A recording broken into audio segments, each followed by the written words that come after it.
ଜୟ ଜଗନ୍ନାଥ। କାହିଁକି ହୁଏ ଅଧରପଣା ଆଜି ଆସନ୍ତୁ ଜାଣିବା। ତିନି ରଥ ଉପରେ ଆଜି ମହାପ୍ରଭୁ ବଳଭଦ୍ର, ଶ୍ରୀଜଗନ୍ନାଥ, ଦେବୀ ସୁଭଦ୍ରାଙ୍କୁ ଅଧରପଣା ଭୋଗ କରାଯିବ। ମଧ୍ୟାହ୍ନ ଧୂପ ଶେଷ ହେବା ପରେ ସ୍ୱତନ୍ତ୍ର ଶୈଳୀରେ ପ୍ରସ୍ତୁତ ପ୍ରଭୁଙ୍କର ଓଠ ଯାଏ ମାଟିହାଣ୍ଡି ରଖାଯିବ। ସିଂହଦ୍ୱାର ସମ୍ମୁଖରେ ଥିବା କୂଅରୁ ପାଣି ଅଣାଯିବ। ପାଣି ଆଣିବା ବେଳେ ସମ୍ପୃକ୍ତ ସେବକ ମୁହଁରେ ତୁଣ୍ଡି ଗାମୁଛା ବାନ୍ଧିବେ। ସେଥିରେ କ୍ଷୀର, ସର, ଛେନା, ଛାଚି, କଦଳୀ, ଗୋଲମରିଚ, କର୍ପୂର, ଜାଇଫଳ ପକାଇ ମହାସୁଆର ସେବକ ପଣା ପ୍ରସ୍ତୁତ କରିବେ। ପଣାହାଣ୍ଡି ଉପରେ ଧଳା କୋରିଆ ଜାଲିକନା ପକାଯିବ। ପୂଜାପଣ୍ଡା ସେବକ ପଞ୍ଚ ଉପଚାରରେ ଅଧରପଣା ଦାରୁବ୍ରହ୍ମଙ୍କୁ ଅର୍ପଣ କରିବେ। ରଥଯାତ୍ରା ଓ ବାହୁଡ଼ା ଯାତ୍ରାରେ ପାର୍ଶ୍ୱ ଦେବାଦେବୀ ଚଣ୍ଡୀ, ଚାମୁଣ୍ଡା ଓ ଭୂତ ପ୍ରେତ ଅଶରୀରୀ ମାନେ ଗମନାଗମନ କରିଥାନ୍ତି।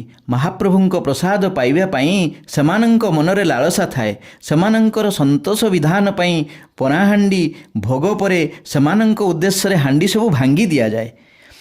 ରଥର ଚାରିପଟୁ ଝରି ପଡ଼ୁଥିବା ସେହି ଅମୃତ ପଣା ପାଇ ସେମାନେ ତୁଷ୍ଟ ହୁଅନ୍ତି ଓ ମୁକ୍ତି ଲାଭ କରନ୍ତି। ଦେଖନ୍ତୁ ଆଜ୍ଞା, ମହାପ୍ରଭୁଙ୍କର ଏହି ନବଦିନାତ୍ମକ ଯାତ୍ରାରେ ସମସ୍ତଙ୍କୁ ମହାପ୍ରଭୁ କିଛି ନା କିଛି ଦେଇଛନ୍ତି। ସେ ଦବାର ଠାକୁର ଆଜ୍ଞା। ମହାପ୍ରଭୁ ଆପଣମାନଙ୍କୁ ମଧ୍ୟ ଦିଅନ୍ତୁ। ଚ୍ୟାନେଲଟିକୁ ସବସ୍କ୍ରାଇବ୍ କରନ୍ତୁ ଏମିତି ନୂତନ ନୂତନ ତଥ୍ୟ ଜାଣିବା ପାଇଁ। ଜୟ ଶ୍ରୀ ଜଗନ୍ନାଥ, ଜୟ ଶ୍ରୀ ଜଗନ୍ନାଥ, ଜୟ ଶ୍ରୀ ଜଗନ୍ନାଥ।